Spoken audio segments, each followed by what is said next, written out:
കേരളത്തിൽ റെയിൽവേ വികസനത്തിനായി കേന്ദ്ര സർക്കാർ അനുവദിച്ചത് 11,650 കോടി രൂപ. മെട്രോമാൻ ഇ ശ്രീധരൻ നിർദ്ദേശിച്ച അതിവേഗ റെയിൽ പദ്ധതി സംസ്ഥാന സർക്കാർ നിയമിച്ച വിദഗ്ധ സമിതി തള്ളിക്കളഞ്ഞുവെന്ന് റെയിൽവേ മന്ത്രാലയം വ്യക്തമാക്കി. അതേസമയം കഞ്ചിക്കോട് കോച്ച് ഫാക്ടറിക്കായി ഏറ്റെടുത്ത ഭൂമി ഭാവിയിലെ ഉപയോഗത്തിനായി മാറ്റിവച്ചിരിക്കുന്നുവെന്നും റെയിൽവേ മന്ത്രാലയം അറിയിച്ചു. കോച്ച് ഫാക്ടറി പദ്ധതി ഉപേക്ഷിച്ച സാഹചര്യത്തിൽ പാലക്കാട് ജില്ലയിലെ കഞ്ചിക്കോട് റെയിൽവേയുടെ കൈവശമുള്ള 228 ഏക്കറോളം വരുന്ന ഭൂമി ഭാവിയിലെ വികസന പദ്ധതികൾക്കായി ഉപയോഗിക്കുമെന്ന് റെയിൽവേ മന്ത്രാലയം വ്യക്തമാക്കി. ജോൺ ബ്രിട്ടാസ് എംപിയുടെ ചോദ്യത്തിനാണ് റെയിൽവേ മന്ത്രാലയം ഇക്കാര്യം വിശദമാക്കി മറുപടി നൽകിയത്. മെട്രോമാൻ ഇ ശ്രീധരൻ നിർദ്ദേശിച്ച അതിവേഗ റെയിൽ പദ്ധതി സംസ്ഥാന സർക്കാർ നിയമിച്ച വിദഗ്ധ സമിതി തള്ളിക്കളഞ്ഞുവെന്ന് റെയിൽവേ മന്ത്രാലയം അറിയിച്ചു.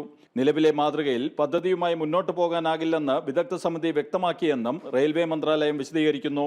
കേരളത്തിൽ റെയിൽവേ വികസനത്തിന് മുൻ നിശ്ചയിച്ച പദ്ധതികളുണ്ടെന്നും റെയിൽവേ മന്ത്രാലയം കൂട്ടിച്ചേർത്തു.